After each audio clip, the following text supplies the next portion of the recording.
Gracias por venir a todos. Qué gusto de haber esto lleno. Seguimos con el Congreso de la Unión Europea. Muchos habéis estado, algunos habéis estado por la mañana, que ha sido muy interesante. Hemos hablado un poco de los desafíos, de los retos. Pero este año, sabéis, o la mayoría, algunos de vosotros deberíais saber que hay elecciones europeas el 9 de junio. Elecciones a la Unión Europea, ¿vale? Entonces nos parecía, es verdad que siempre vienen profesores, vienen académicos, etcétera, etcétera, pero nos parecía interesante tener un espacio en el que, más allá de hablar de los desafíos de la Unión Europea, etcétera, etcétera, hablemos exactamente de qué son las elecciones europeas, qué se vota en la elección europea y por qué se vota en la elección europea. Por tanto, tenemos muy bien contar con Jürgen, ¿vale?, que viene de la oficina del Parlamento Europeo, es el jefe adjunto de la oficina del Parlamento Europeo aquí en España, ¿vale?, y que viene a eso, viene una hora a explicarnos exactamente qué son las elecciones europeas, por qué es importante y sobre todo qué se vota, porque creo que la mayoría de vosotros, algunos de derecho supongo que sí lo sabrán, pero la mayoría de vosotros no sabéis exactamente por qué se vota la Unión Europea o qué se vota la Unión Europea. Él me ha pedido además hacerlo de manera muy dinámica, o sea que entiendo que esto generará muchas preguntas, podéis hacer las preguntas que queráis, podéis freír la pregunta, para que tengáis claro que el 9 de junio, ¿qué tenéis que votar? No, porque cada uno vota lo que quiera, sino qué vais a votar, ¿vale? Así que te agradezco mucho que quieras participar en nuestro congreso. Gracias a ti, todo tuyo. Tomás. Gracias.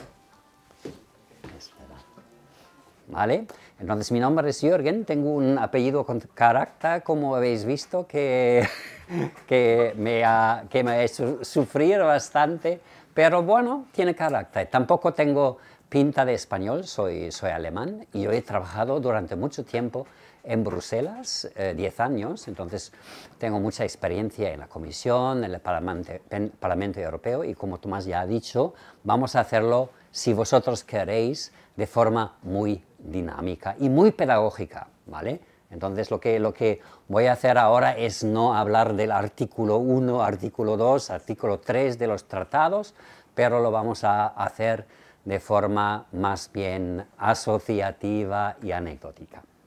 Entonces, si os pregunto yo, ¿qué vamos a votar el 9 de junio?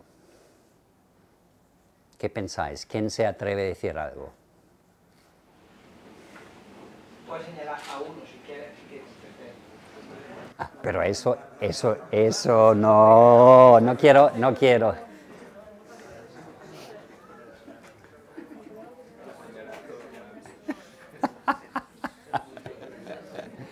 Bueno, ¿qué vamos a votar? Esto es fácil, ¿eh? Que me lo decís en un coro, como coro. Se vota el Parlamento Europeo, ¿vale? Y el Parlamento Europeo, y no se vota solo el Parlamento Europeo, pero también vamos a votar indirectamente muchas cosas más. Porque vosotros quizás sabéis, algunos de vosotros seguro que sí, que hay varias instituciones europeas, ¿vale? Y el Parlamento Europeo es solo una de estas instituciones, y también tenemos un consejo y tenemos una comisión. Y estos son nombres muy feos, ¿eh? Porque si yo escucho comisión, yo pienso en algo súper burocrático, algo gris, que está por ahí en Bruselas, pero lo que la comisión es realmente es el gobierno europeo. Pero nadie habla de un gobierno europeo, ¿verdad? Porque los gobiernos nacionales quieren guardar un poco esta palabra como un monópolo. Pero lo que vamos a votar también indirectamente es un gobierno europeo que se llama Comisión. Y hay muchos en Bruselas que dicen, tenemos que acabar con esta palabra fea que es Comisión y decir alto y claro que la Comisión es el gobierno europeo, para que la gente entienda lo que es y también qué importante es esta Comisión. Entonces, ¿todavía necesitamos la Unión Europea o está obsoleta? ¿Qué pensáis vosotros? ¿Alguien puede decir algo? ¿Por qué necesitamos la Unión Europea?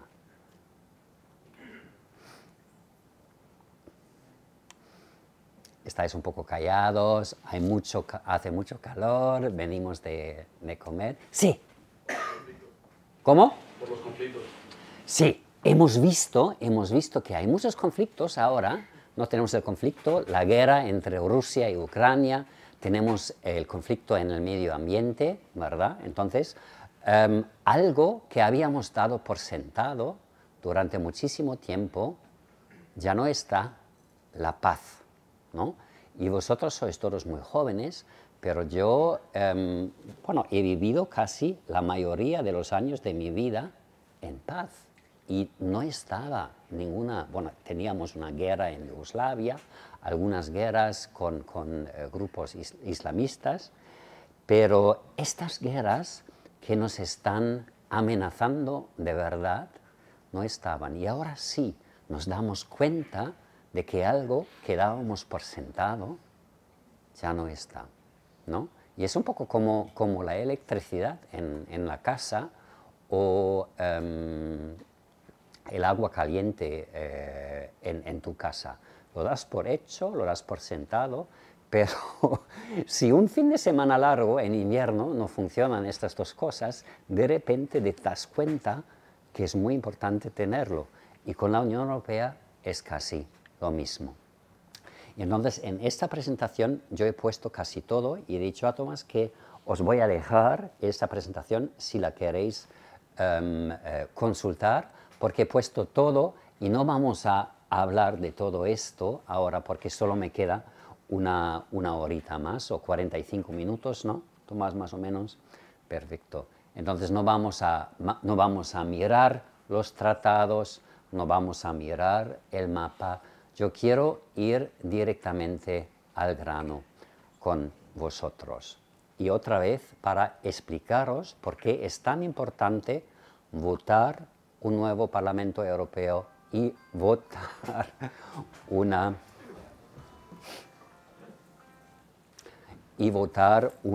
lo voy a apagar, ¿vale?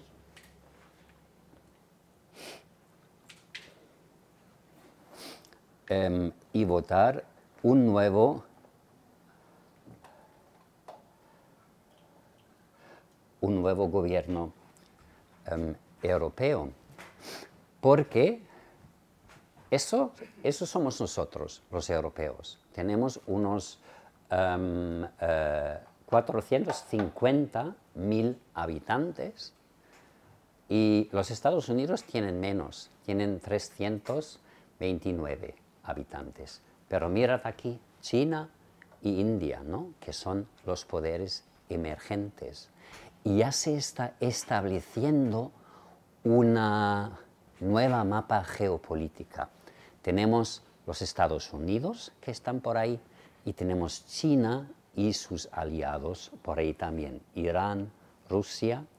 Y nosotros los europeos somos un poco la tercera fuerza, pero si queremos pintar algo en este mundo, tenemos que hablar con una voz, porque una España sola o una Francia sola ya no pinta nada en este mundo.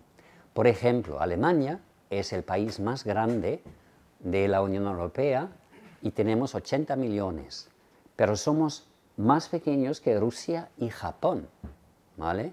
Y entonces, si queremos pintar algo en este mundo, nosotros tenemos que hablar como una voz.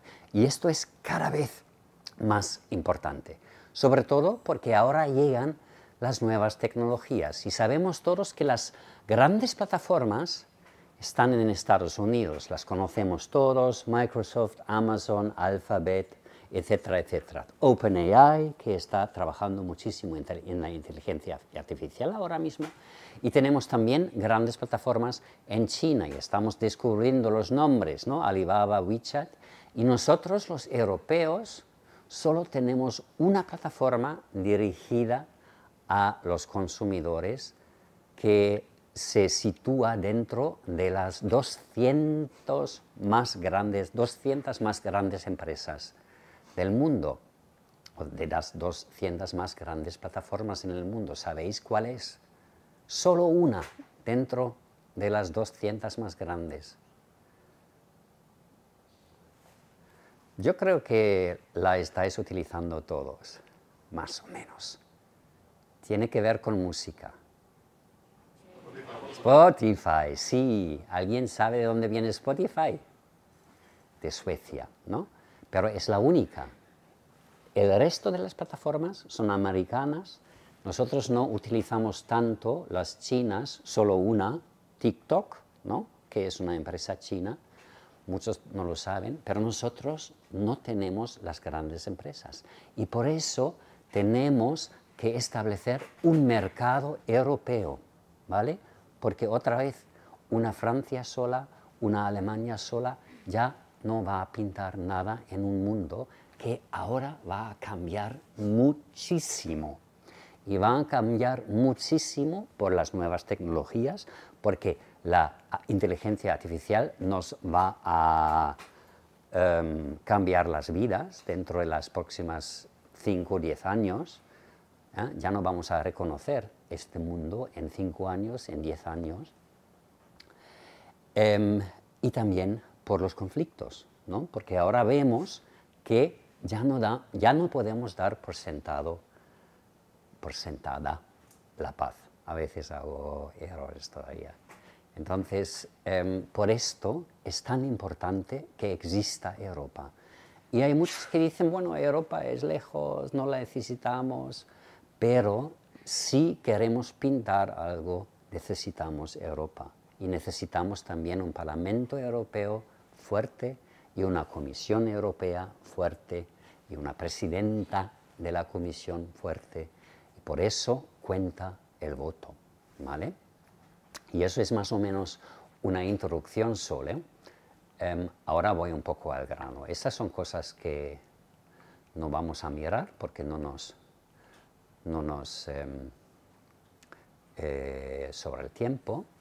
Y estas son las instituciones más importantes que tenemos. Ya os he dicho que tenemos el Parlamento se vota, es la primera institución. Ahora tenemos una presidenta que se llama Metsola. Nadie la conoce, ¿eh? Vosotros no la reconocéis, seguro. Yo sí, porque es mi jefa, es mi jefa más alta. Pero normalmente la presidenta o el presidente del Parlamento Europeo no se conoce en los Estados miembros, ¿no? Tenemos un presidente del Consejo Europeo, que es otra institución, y tenemos Ursula von der Leyen. Ursula von der Leyen, ¿os suena esta chica? Esta chica a veces aparece en los medios, ¿no? Y, como ya he dicho, ella es presidenta de la Comisión, y como presidenta de la Comisión, se puede decir, es también presidenta de Europa, ¿vale? Entonces tiene un cargo bastante importante, ¿vale? Y si en las noticias se dice Ursula von der Leyen, presidenta de la Comisión Europea, esto suena gris, suena aburrido, suena como si fuera una burócrata. No, es la presidenta de Europa, ¿vale? Y es el equivalente del presidente de Estados Unidos, más o menos, ¿no? Ellos tienen el mismo rango. E incluso Ursula von der Leyen representa a más gente que Joe Biden o quizás incluso en el futuro Donald Trump. Y a la derecha tenemos Christine Lagarde, que es la presidenta del Banco Europeo Central, ¿vale? Entonces ellos, el Banco Europeo Central solo controla el euro, no se meta tanto en las políticas. Bueno, entonces, ¿para qué sirven todos estos organismos? Os lo he puesto así, esto suena muy complicado. Esto es solo para los que quieren mirarlo después. Os dejo los slides, lo he simplificado un poco. Solo para que sepáis lo que está en juego el día 9 de junio. Entonces, tenemos aquí la Comisión Europea, que es un poco el gobierno europeo. Y la Comisión Europea siempre propone toda la legislación y después el Parlamento Europeo y el Consejo tienen que adoptar cada ley que propone la Comisión. Entonces es un poco un sistema bicameral, como lo tenéis aquí en España, ¿vale? Tenéis el Congreso y tenéis un Senado. En América, en Estados Unidos, también tenemos un House of Representatives y un Senate, ¿no? Y todas las leyes se tienen que aprobar por estas dos instituciones y estos adoptan, modifican o rechazan la propuesta legislación o la legislativa y si llega a un acuerdo tenemos una nueva legislación de la Unión Europea. Y cuando se ha aprobado esta legislación, los Estados miembros tienen que transferirlo en leyes nacionales. ¿Y qué pensáis? ¿Qué porcentaje de las leyes nacionales nos llegan de Europa? Más o menos. ¿Qué porcentaje de las leyes españolas son de verdad leyes que son solo una transposición de leyes que vienen desde Europa? Más o menos. Da igual. 15%. ¿Mm? 70%. Sí, sí, 70%. La mayoría de las leyes que tenemos a nivel nacional son leyes que se deciden en Bruselas, que se deciden por el Parlamento Europeo y el Consejo Europeo. ¿Alguien de vosotros sabe qué es el Consejo? ¿Cómo se compone el Consejo? ¿De qué consiste el Consejo Europeo? Es el órgano que está formado por los jefes de Estado y de gobierno de los Estados miembros. Muy bien. Y es un poco como un Senado, ¿no? En el Senado, ¿cómo funciona el Senado de los Estados Unidos? ¿Lo sabes? ¿Lo puedes explicar? No pasa nada. Puede ser que la Comisión haga proposiciones de ley y el Consejo se encargue de aprobarlas. Eso es verdad. Y entonces el Parlamento Europeo representa un poco el pueblo, ¿no? Nosotros votamos a nuestros eurodiputados, ¿vale? Y el Consejo representa los gobiernos nacionales. Entonces, estos son los momentos en los que veis esta alfombra y vienen todos los jefes de Estado y dicen en los micrófonos que se han luchado para su país en el Consejo, ¿no? Si hay que tomar decisiones muy, muy importantes, son los jefes de Estado y a veces, si son cosas de transporte, de competencia y no sé qué, son más bien los ministros que van, ¿vale? Si se vota una ley europea sobre el transporte, va el ministro nacional de transporte. Y aquí representan los intereses nacionales y aquí en el Parlamento Europeo se representan más bien intereses ideológicos, porque lo que vais a votar en las elecciones europeas son diputados, pero diputados ordenados por partidos políticos. Entonces vais a votar casi como en las generales aquí en España, ¿no? Aquí en España también votáis PP, PSOE, Sumar o no sé qué, Ciudadanos, casi ya no existe, pero entonces es igual, ¿vale? Y el Consejo también es un organismo democrático. ¿Por qué lo digo? ¿Por qué es también democrático el Consejo? A pesar de que vosotros no votáis directamente. ¿Cómo se votan los miembros del Consejo Europeo al final?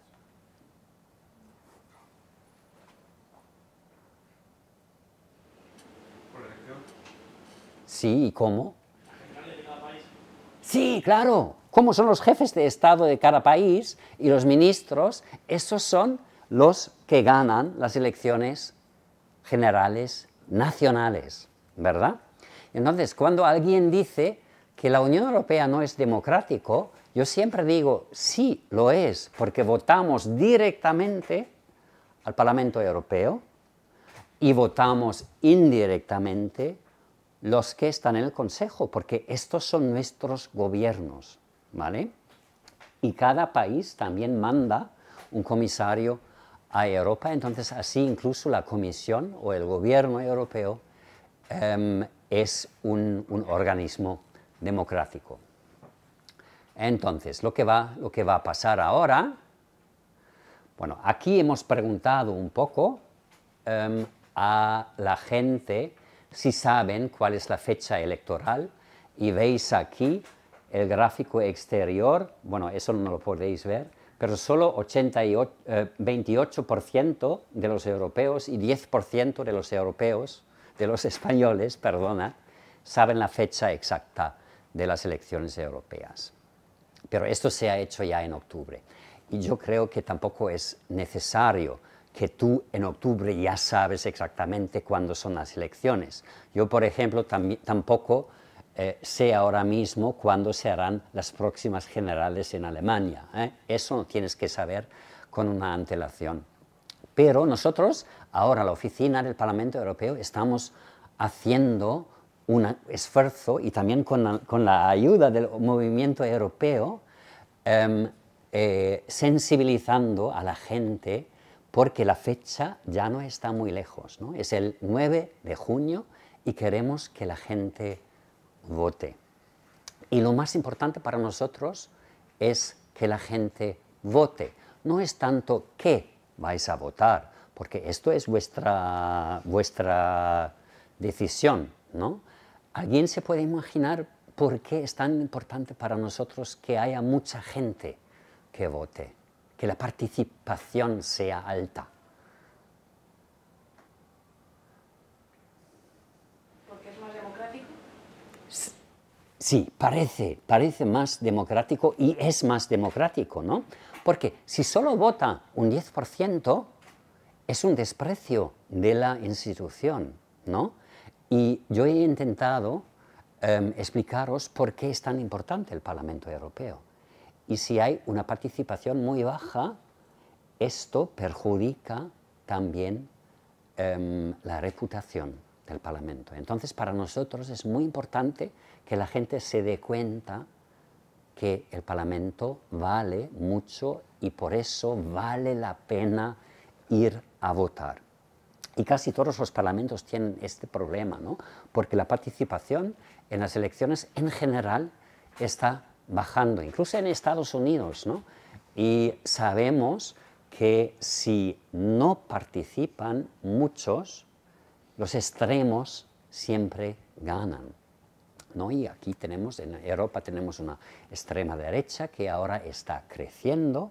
Esta extrema derecha tiene todo el derecho de presentarse a las elecciones, pero son muy anti-europeístas, ¿no? Y entonces, para nosotros es un problema si en el Parlamento Europeo hay muchos partidos que de verdad piensan que Europa no debería existir, ¿no? Y esto es algo único que tenemos nosotros con el Parlamento Europeo. Quizás exista algo parecido solo aquí en España, porque vosotros en el Congreso también tenéis algunos diputados que piensan que España no debería existir, ¿no? Es un poco lo mismo, ¿eh? No es totalmente parecido, pero solo para que entendáis. Aquí dice la gente si es probable que van a votar. El gráfico exterior representa la tasa europea, tenemos 68, y el gráfico interior, cómo estamos en España, y estamos con unos 60%. Con este porcentaje ya podemos vivir divinamente, es un porcentaje muy bueno, pero claro, si tú preguntas a una persona, ¿vas a votar? Normalmente la gente va a decir que sí, porque parece mejor decir que sí, porque tú no quieres decir a la gente, no voy a votar, porque esto te parece quizás algo que no se hace. Entonces, esto no podemos tomar en serio. Es mucho más interesante ver cómo ha sido la tasa de participación en los últimos años. Y os he puesto aquí la evolución participativa de España en las elecciones europeas, y vemos aquí que esto ha bajado muchísimo. Y en 2014 estábamos a unos 42%, menos de 50%. Y más o menos parecido al promedio europeo. Y ha subido muchísimo la participación europea en 2019, en las últimas elecciones europeas, y muchísimo la participación en España. ¿Alguien sabe por qué? ¿Por qué ha subido tanto la participación en España hace 5 años? Porque también se ha promocionado mucho más desde hace 5 años que de hace 15. Sí, porque yo he hecho un trabajo enorme hace 5 años, yo he hecho estas sesiones y todo el mundo, como vosotros ahora, iba a votar. No tanto no es, pero tú tienes razón, se ha hecho un esfuerzo porque hace 5 años ya teníamos una primera ola de extremismo, de populismo, ¿no? Y la gente se ha animado y no quería que la ultraizquierda, la ultraderecha gane las elecciones. Entonces la gente se ha movido muchísimo, la gente moderada. Y sobre todo en España hemos tenido suerte, porque en España estas elecciones coincidían con las regionales y municipales. Y así la gente tenía mucho más interés en las elecciones y hemos tenido una participación récord casi. Pero yo no me puedo poner la medalla porque era por eso, no era por mis seminarios que he dado. Entonces, este año probablemente va a bajar otra vez, pero vemos aquí que en España no vamos tan malo, ¿no? Estamos aquí con 61, casi con, entre los mejores países con la tasa de participación. Bélgica, Luxemburgo y Malta son los campeones europeos, pero esto tiene que ver con sus leyes electorales porque ahí el voto es obligatorio, ¿no? Y entonces, claro, ellos siempre están aquí en la cabeza, pero después vino España. Pero esto era solo porque el año hace 5 años coincidían con las regionales. Normalmente España se sitúa por aquí. Pero veis también que hay países que tienen una tasa de participación muy baja. Eslovaquia, 23%. Eso es lamentable, ¿no? Y eso es muy interesante también porque son los países, todos estos países básicamente son los países que se han unido a la Unión Europea en 2005 y que habían salido del comunismo. Y normalmente tú piensas, bueno, no han podido votar durante muchísimo tiempo y ahora votan, pero no es así. Y en esto tenemos que trabajar. No tenemos la respuesta por qué es así. Vamos a ver qué nos pasa con estas elecciones. Pero normalmente la participación está aquí.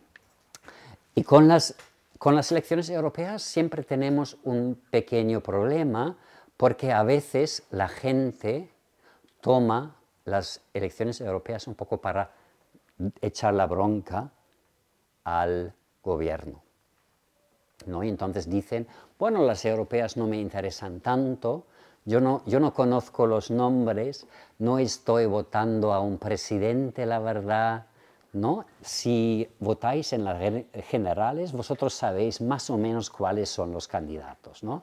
Sabéis también un poco los líderes de las listas. Para las europeas no son tan conocidos los políticos que están en las listas.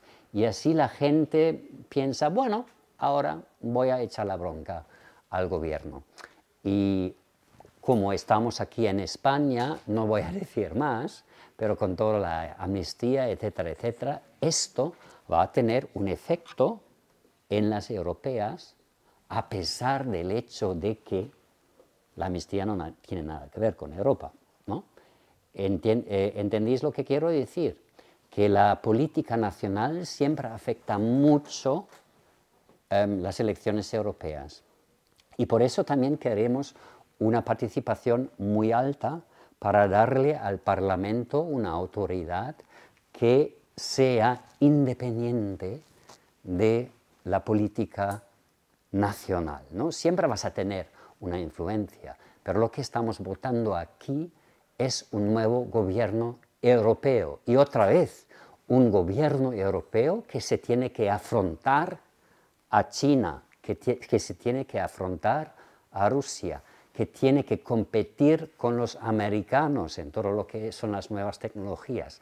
Así que es muy importante que tenemos unas instituciones muy fuertes. Entonces, ¿cómo es el proceso electoral? Los partidos políticos van a elegir a sus candidatos para la presidencia de la Comisión Europea. Esto ya se ha hecho, básicamente, y después vosotros, los ciudadanos, y yo también, vamos a elegir al nuevo Parlamento Europeo. Y eso se hace el día 9 de junio. Y después vamos a ver quién gana estas elecciones. Y después el Consejo va a proponer un candidato para la presidencia. El presidente del Parlamento Europeo entonces va a nombrar el nuevo presidente o la nueva presidenta de la Comisión por mayoría de total de los eurodiputados.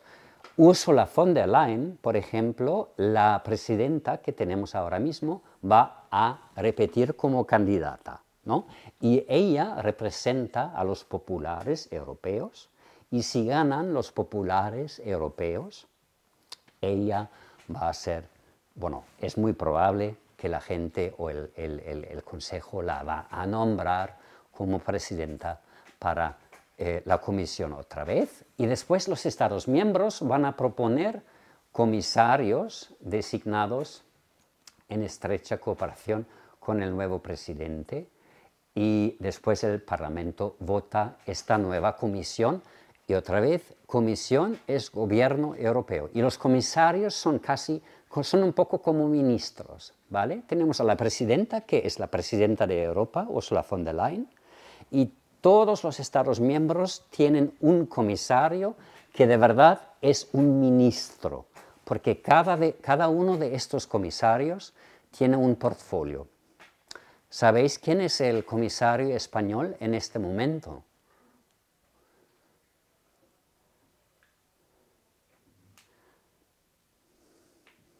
Alguien lo sabrá.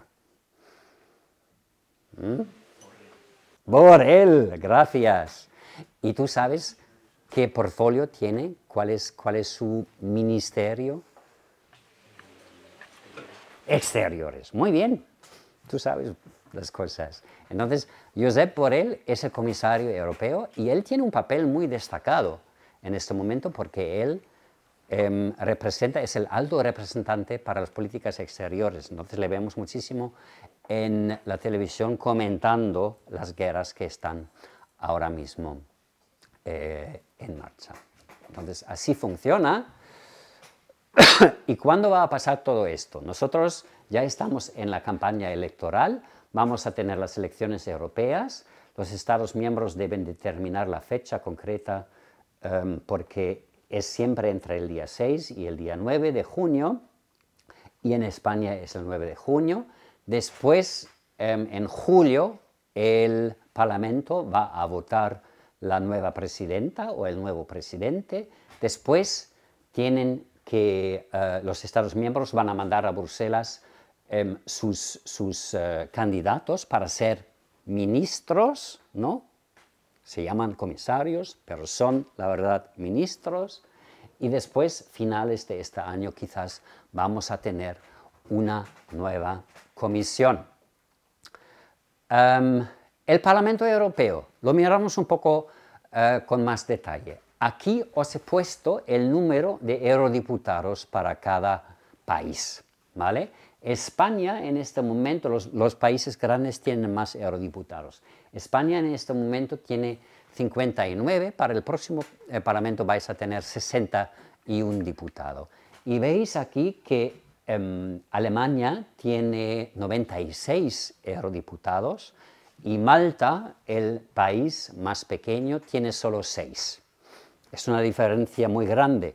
Pero si lo haríamos de verdad proporcionalmente, si comparamos la población, Alemania necesitaría más de 1000 eurodiputados para reflejar la diferencia entre la población de estos países, porque Malta solo tiene 200, ¿no? Que ni siquiera es un barrio de Madrid, y Alemania tiene, 80 millones de habitantes. Pero así damos un poco de margen a los pequeños para que también tengan un par de eurodiputados y no tanto peso a los países. Y en el Parlamento Europeo es muy importante que las naciones, los países, no votan en bloques, ¿no? Nunca votan todos los alemanes para alguna cosa o todos los españoles. En el Parlamento se vota a través de líneas ideológicas, claro, ¿no? Porque aquí un eurodiputado del PP odia a los de la PSOE, claro, ¿no? Las peleas son las mismas que aquí, en España. Entonces, todos los eurodiputados se forman fracciones transnacionales dependiendo de la ideología que representan.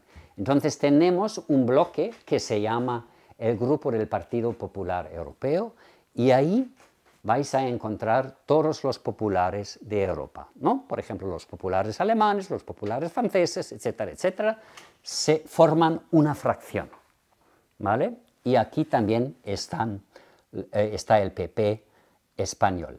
Después tenemos una fracción de socialistas europeos, ahí todos los socialistas están por ahí. También tenemos liberales que están aquí. Los liberales es lo que eran antes Ciudadanos aquí en España, ¿no? Vosotros, bueno, Ciudadanos probablemente va a desaparecer en las elecciones, pero es más o menos el partido de Emmanuel Macron, ¿no? El partido de Emmanuel Macron es un partido muy liberal. Después tenemos una fracción verde.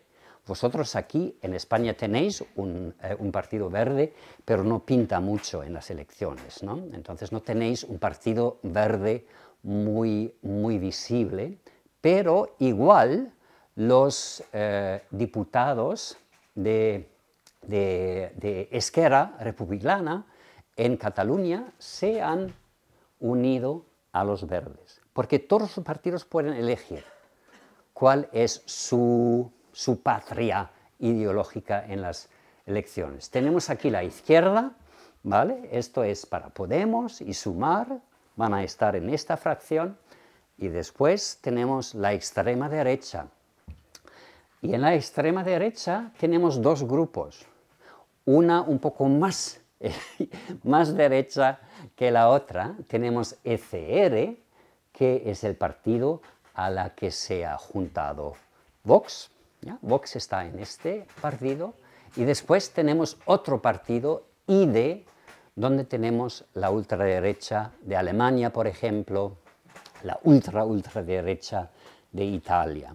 Y a veces decimos, bueno, o dicen estos dos partidos o estas dos fracciones que deberían juntarse para formar una ultraderecha grande, ¿no? Y serían un bloque bastante importante, como lo veis por aquí. Este es el resultado de las elecciones de 2019, ¿vale? Pero nos ayuda un poco en la toma de decisiones que a veces estos se odian entre ellos, porque son muy nacionalistas, quieren hacer una política muy nacionalista, lo que quiere decir que un diputado de la ultraderecha de Eslovaquia quizás no quiera hacer cosas con la ultraderecha italiana, porque ¿no? le perjudica y quiere hacer cosas solo para Eslovaquia. Entonces, siempre hay estos esfuerzos de la ultraderecha de unirse, pero hay muchos egos por ahí y también muchas diferencias. Si vosotros tenéis preguntas, me podéis interrumpir en cualquier momento, ¿vale? No pasa nada. Entonces, ahora estamos ya mirando las encuestas y vemos, bueno, aquí veis, esto ha sido un poco, han sido los porcentajes de los grandes bloques en las últimas elecciones y vemos aquí cómo ha quedado la última vez. Y veis, antes de 2014 siempre hemos tenido una gran coalición entre los socialistas y los populares, y siempre ha sido así. Y por eso la política europea ha sido tan aburrida, porque estos dos grandes bloques siempre se han repartido un poco los puestos y han negociado, etc. Y en 2019, por primera vez, ya no era suficiente una gran coalición entre los populares y los socialistas. Y para cada decisión necesitaban o los liberales o los verdes, ¿no? Y esto ha sido más interesante en el Parlamento. Y si se toman como veraces las encuestas para las elecciones de 2024, este año, el 9 de junio, van a perder muchísimo los verdes. Entonces van a casi reducirse a unos 20 eurodiputados. Vamos a tener, bueno, los populares y los socialistas más o menos igual, pero los liberales también van a ser mucho menos, unos 80, y los dos partidos de la ultraderecha también van a tener unos 80 eurodiputados cada uno. Entonces, estos van a crecer y estos van a crecer también, ¿vale? Y si crecen estos, va a ser mucho más difícil tomar decisiones en el Parlamento Europeo. Y como la ultraderecha tiene un reflejo muy anti-europeísta, claro, muchos que quieren avanzar con Europa esperan que eso no sea así, ¿no? Que los socialistas, que los otros partidos van a tener una representación que nos asegure que la tomadura de decisiones sea posible. Yo siempre tengo que estar muy neutro, ¿no? Tengo que tener mucho cuidado porque esto es un proceso democrático y si la gente quiere votar la ultraderecha es su derecho. Nosotros tenemos que trabajar con ello. Pero claro, si queremos una Europa que avance, necesitamos también partidos que tomen una postura pro-europea. Y algunos de los partidos de la ultraderecha también tienen una visión pro-europea. Por ejemplo, por aquí en España, Vox no es muy anti-europeísta, pero en Alemania sí, por ejemplo, ¿no? Y hay otros países en el este de Europa donde la ultraderecha es muy anti-europeísta. Entonces, con estos es mucho más difícil después tomar decisiones y otra vez afrontar los grandes retos que tenemos. ¿Qué es el país menos educado en la Unión Europea? Que siempre está haciendo ruido y tiene un presidente muy mal educado. ¿Quién es? ¿Qué país es? Sí, tú lo sabes, ¿no? ¿Y cómo se llama el presidente? Víctor Orbán, ¿no? Tenemos un país, Víctor Orbán, que está haciendo una política pro-rusa, incluso. Y él está votando casi todas las sanciones que queremos imponer a Rusia. Y si ahora ganan todos estos partidos que son parecidos al partido de Víctor Orbán, vamos a tener un problema si queremos afrontar los retos que tenemos por delante. ¿Lo entendéis? ¿Alguna pregunta? ¿No? ¿Ha sido básicamente claro cómo funciona con el Parlamento Europeo? Vale, perfecto. Entonces, aquí os he puesto otra vez cómo están los números de escaños para España. En España, la última vez, los socialistas han ganado muchísimos escaños, el PP menos. Sí. Estos son todos los escaños y aquí son los escaños de los partidos españoles. Entonces teníamos 21 escaños del PSOE, 13 del Partido Popular. Si se creen las encuestas, esto va a flipar, entonces el PP va a tener más escaños probablemente, si no pasa algo dentro de los próximos meses. Teníamos 7 escaños de Ciudadanos, Podemos ahora está con Sumar. Sumar todavía no existía. En esta época teníamos la Izquierda Unida también, y veis aquí que Esquerra Republicana, Cataluña en Comú y BNG se habían aliado a los Verdes, y Vox se ha aliado a ECR, y Junts estaba con los non-affiliated. Ellos no querían estar con ningún grupo, estaban un poco aparte, ¿no? Sabéis también que los 3 diputados eran muy particulares, ¿no? Porque en este momento la justicia española estaba buscándolas, ¿no? Y se habían huido a Bélgica, más o menos. A ver lo que pasa en las próximas elecciones. Entonces, con esto, Tomás, si tú estás de acuerdo, ya podemos terminar, porque ya estoy con el Parlamento. Si queréis, os explico también el Consejo y la Comisión, pero creo que para digerir quizás ya es suficiente para no sobrecargaros con información. Ahora me gustaría... ¿Alguien tiene alguna pregunta al respecto? ¿Alguien tiene alguna duda sobre...? Una reflexión me podéis también provocar, ¿eh? A mí siempre me gusta entrar en contacto porque yo tengo que defender el proyecto europeo, pero el proyecto europeo no es infalible. Entonces nosotros necesitamos la crítica, y siempre me gusta entrar en contacto con jóvenes que también me provoquen, ¿no? Que también me dicen, bueno, pero esto que nos estás contando, ¿qué valor tiene la verdad? Entonces, ¿alguien tiene una reflexión, algún comentario? Sí. ¿La Unión Europea puede tomar alguna decisión de, por ejemplo, Espera, dame un segundo. Coge un micro para que luego salga bien en YouTube. Es bravo.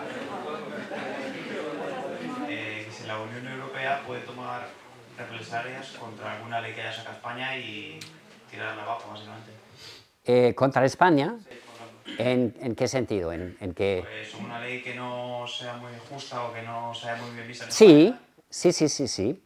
Entonces, ¿te estás refiriendo en general o a una ley en particular? La amnistía, por ejemplo. Ah, vale, qué sorpresa. Bueno, lo voy a contestar en general, ¿vale? Os he dicho que más de 70% de las leyes vienen de Europa, y a veces los Estados miembros no tienen ganas de transponer estas leyes en leyes nacionales y lo bloquean, y a estos Estados miembros podemos llevar al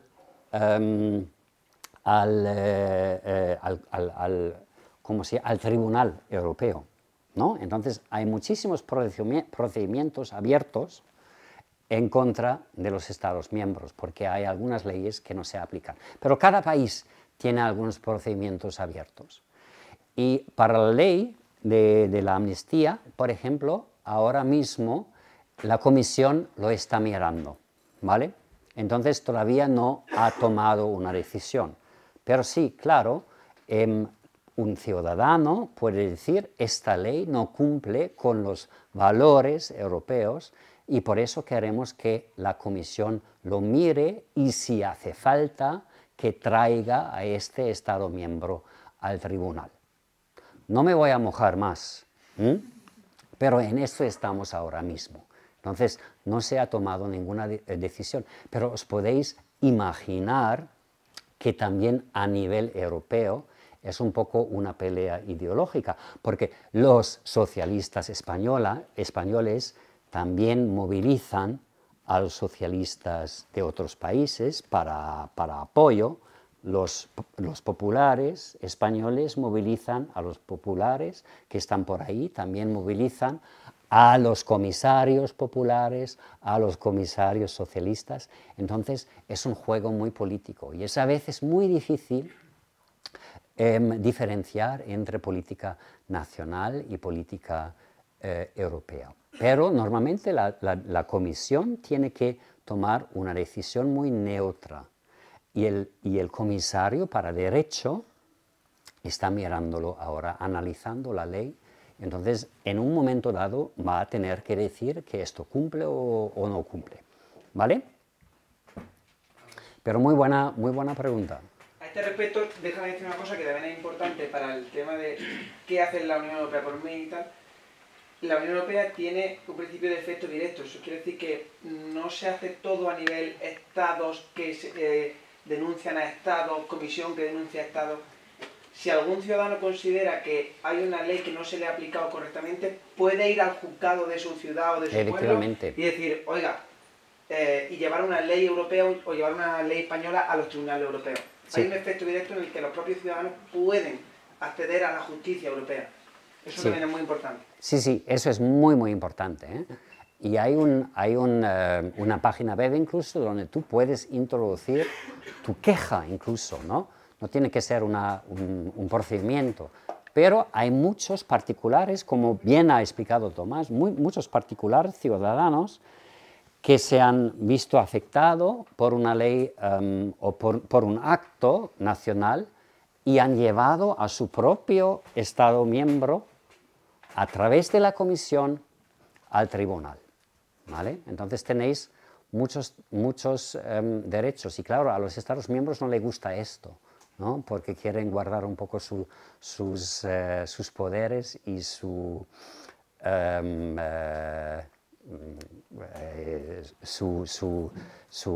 digamos, quieren tener la última palabra en todo esto. He visto una más, sí.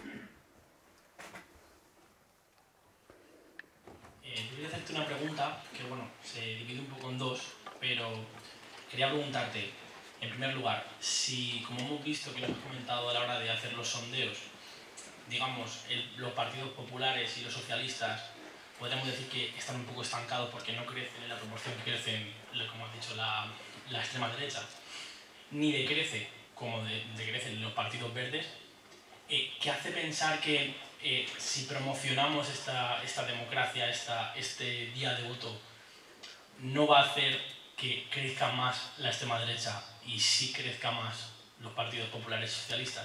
Normalmente es al revés. Y otra vez, yo lo digo, yo tengo que estar neutro, ¿vale?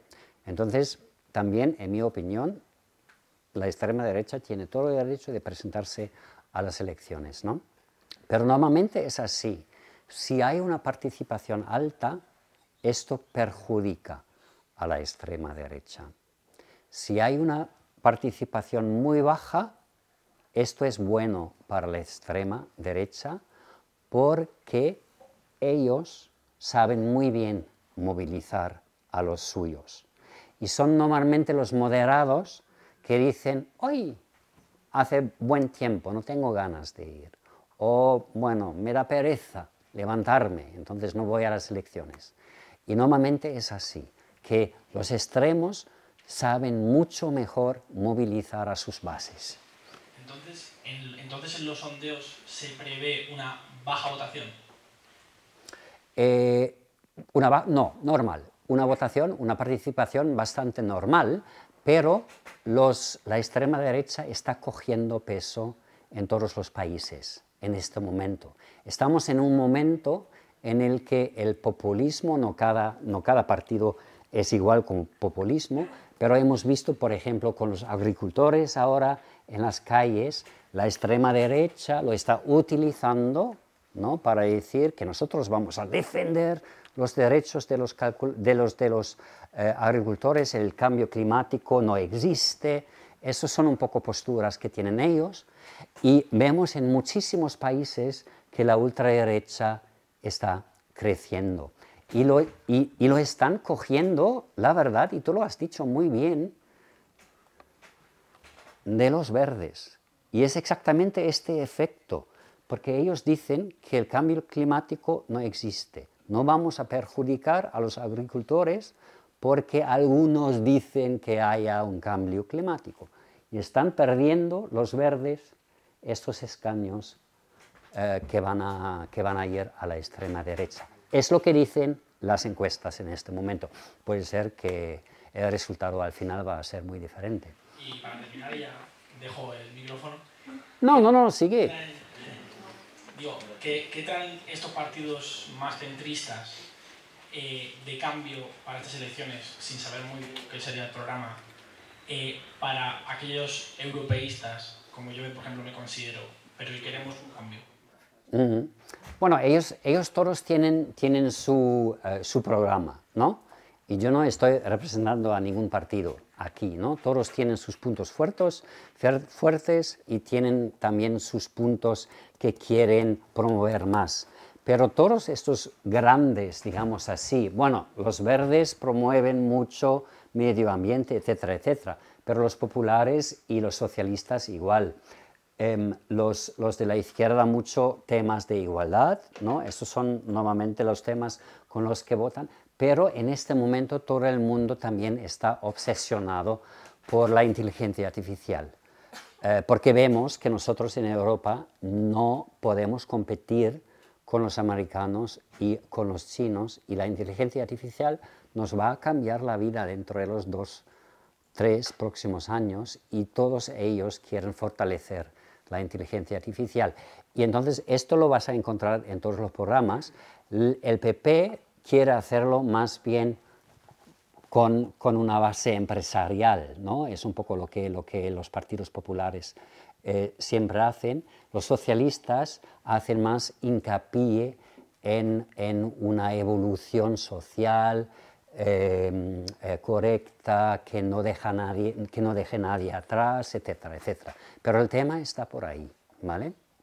Entonces, están haciendo un esfuerzo esos partidos, ¿no? Y yo, por ejemplo, tengo que trabajar con los 59 eurodiputados. Estos son mis jefes aquí, y conozco a todos personalmente, y yo sé que todos están muy comprometidos y saben lo que está por ahí. Pero claro, en la prensa a veces las cosas también se presentan de una forma más general, digamos así, ¿no? Pero si tú miras los programas de los partidos, lo vas a encontrar.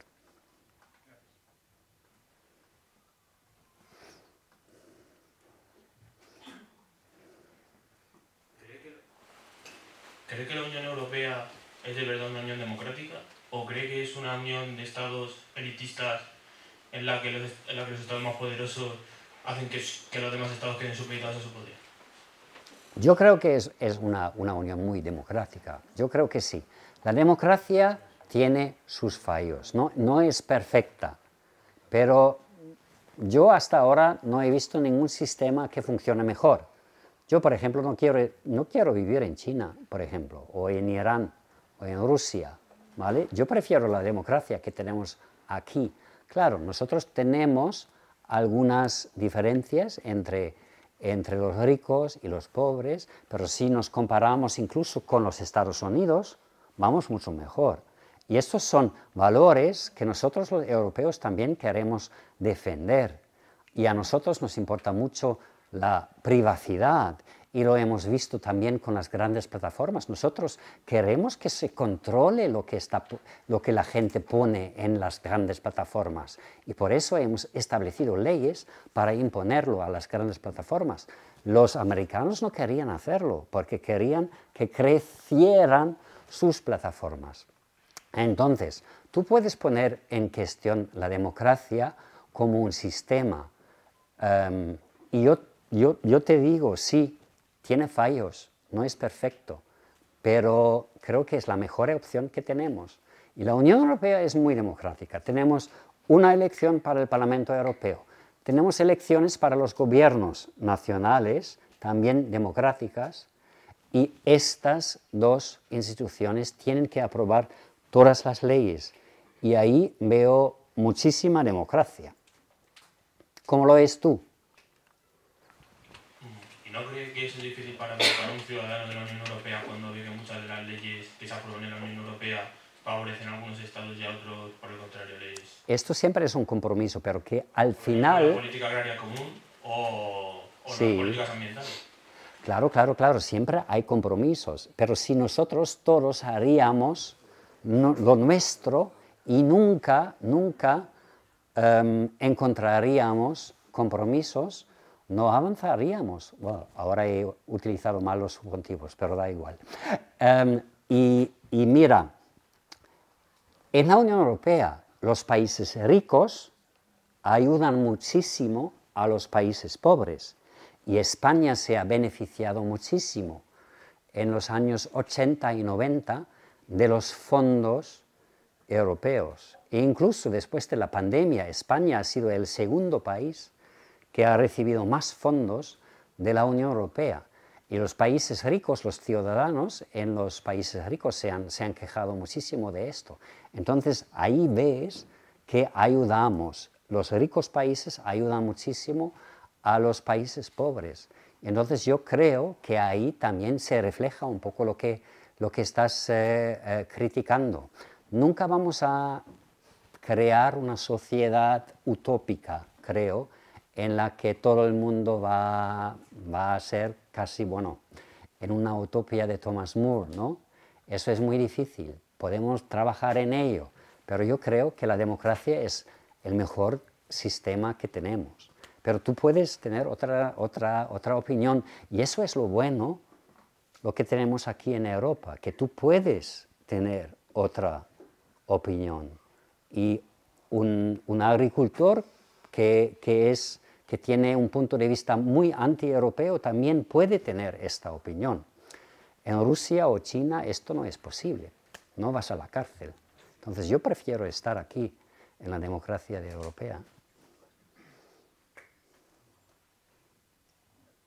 ¿Puedes decirme más, si quieres? Te he convencido. Un poco. ¿Vale? Pero gracias, ¿no? Esto es lo que me gusta, ¿eh? Y también necesitamos a gente que siempre nos critica, ¿no? Porque sin crítica nosotros no podemos aprender y crecer. Y Europa siempre ha crecido después de la crisis bancaria aquí, que teníamos en España. España está en quiebra, más o menos. Y yo he venido con los hombres en negro. ¿Esto os dice todavía algo? Sois demasiado jóvenes, ¿no? Pero vino un grupo que se llamaba Hombres en Negro de Bruselas para arreglar el sistema bancario aquí en España. Y así yo acabé en España. Y después de la crisis de la pandemia, Europa ha aprendido y crecido, porque hemos visto que esto se tiene que arreglar a nivel europeo. Ahora, con la guerra con Rusia y Ucrania, vemos que esto no puede ser. Necesitamos quizás un ejército europeo para defendernos, porque esta guerra, la próxima guerra puede ser una guerra entre Rusia y un país báltico, por ejemplo, ¿no? Y tenemos que prepararnos. Y por eso necesitamos las crisis, pero también necesitamos mentes muy críticas como tú. Entonces, muchas gracias por tu reflexión e intervención. Pues, entonces, Tomás, ¿qué te parece? ¿Cerramos?